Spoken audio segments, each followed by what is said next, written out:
So the next topic जिसको आपने थोड़ा सा समझना है, that is diffusion.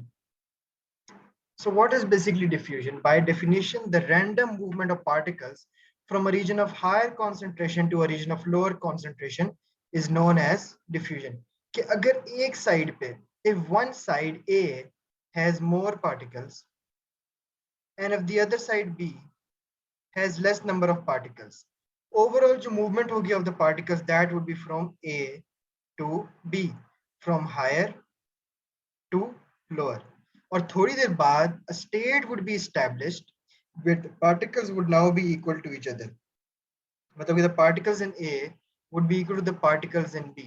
यहाँ पे क्या था that the particles in A were greater than the particles in side B.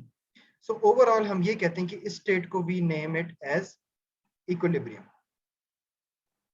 We name this state of diffusion as equilibrium, where after the diffusion the number of particles on both the sides become same. तो ये आपके पास एक example carbon dioxide की gas की थी, a very basic example that how the random movement of particles results from a region of higher concentration to a region of lower concentration. Second, we have another example regarding copper sulfate crystals. Now I told you that copper sulfate has its own color as well. उसका एक blue color होता है. हमने anhydrous copper sulfate की बात की थी ना कि anhydrous copper sulfate जो होता है वो white color का होता है. अगर हमने chemical test करना है for water, when we add water over it, वो blue color appear हो जाएगा. इससे पता लगेगा that yes, this substance is pure water. हमने जो ऊपर डाला इसके वो pure water ही है. Anhydrous copper sulfate का color होता है white. हाइड्रेटेड कॉपर सल्फेट मतलब विद पानी का कलर होता है ब्लू. तो we talk about copper sulphate crystals जो कि ब्लू कलर के होते हैं.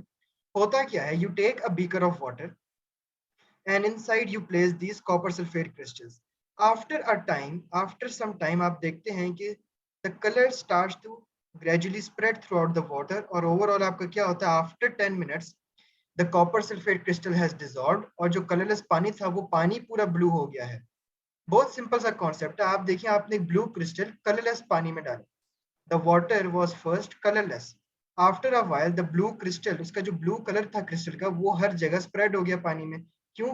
क्योंकि सारा कलर जो था, all the blue colour, the whole density of that blue colour was dense around this crystal. जबकि पानी के अंदर ब्लू कलर था ही नहीं. तो ब्लू कलर ने ज्यादा कॉन्सेंट्रेशन से लोअर कॉन्सेंट्रेशन में, वहां पे ब्लू कलर ज्यादा था और जहां पे ब्लू कलर नहीं था वहां पे मूव किया. और थोड़ी देर बाद क्या हुआ, that the copper sulfate crystal dissolved and the whole solution turned into blue color. So the blue color starts to spread after a while with the concept or with the principle, according to the principle of the diffusion as a result of the random movement of particles. अब ये random movement के through होती है. LG students को भी ये पता है जो बायो पढ़ते हैं that it does not require any energy. इनको किसी एनर्जी की जरूरत नहीं होती, ये खुद हो जाता है. डिफ्यूजन में क्या होना, ये खुद हो जाएगी. आप कभी कभार वो CaC की गोली डालेंगे पानी में ऑरेंज कलर की, वो खुद ही स्प्रेड हो जाएगी, ऑरेंज कलर का हो जाता है पूरा पानी.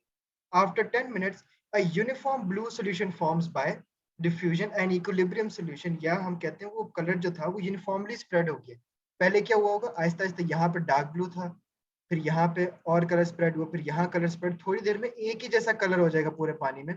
मतलब कि जो ब्लू पार्टिकल्स थे वो इक्वली स्प्रेड हो गए हैं throughout the beaker.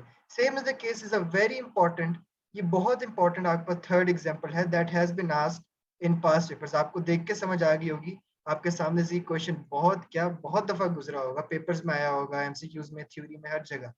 The bromine and air experiment in which we determine the diffusion of gases. क्या होता है, you take a gas jar. अब इस गैस जार के अंदर आपने बीच में एक ग्लास प्लेट रखी होती है which is separating two columns. पहले कॉलम में यू हैव 100% एयर और इसका कलर क्या है, कलरलेस. एयर तो आपकी कलरलेस है ना. ग्लास प्लेट से नीचे सेकंड कॉलम में आपके पास होती है 100% ब्रोमीन, मतलब ये भी बिल्कुल प्योर ब्रोमीन है और इसका कलर क्या होता है, orange brown. What happens is after you remove the glass plate, once the glass plate has been removed, अब ऊपर नीचे ना दोनों इक्विलिब्रियम हो जाता है.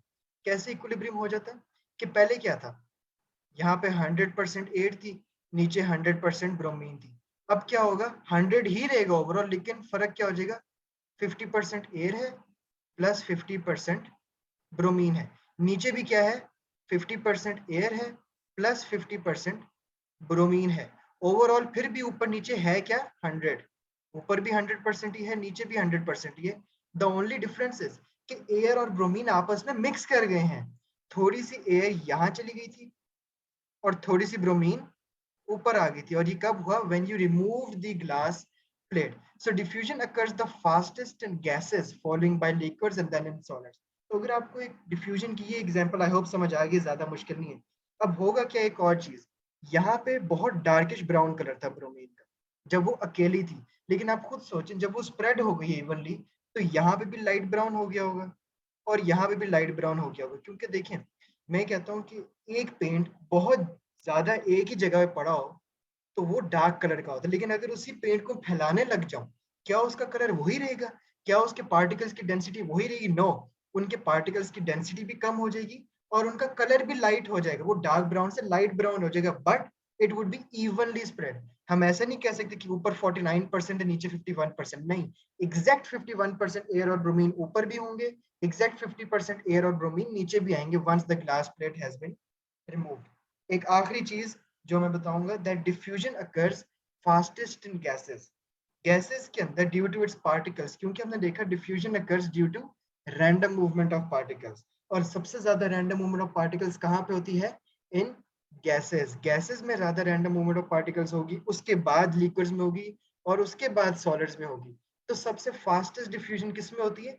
जब हम दो गैसेस को मिक्स करने की बात करें, जब हम एक गैसेस स्प्रेड की बात करें। देन लिक्विड्स की होगी, जैसे कि कॉपर सल्फेट की हमने एग्जांपल ली, और फिर सॉलिड्स की होगी। लेकिन सबसे फास्ट गैसेस में होगी, उससे कम लिक्विड्स में, और सबसे स्लो डिफ्यूजन कहाँ पे होगी? solids में. Solids would have the least rate of diffusion.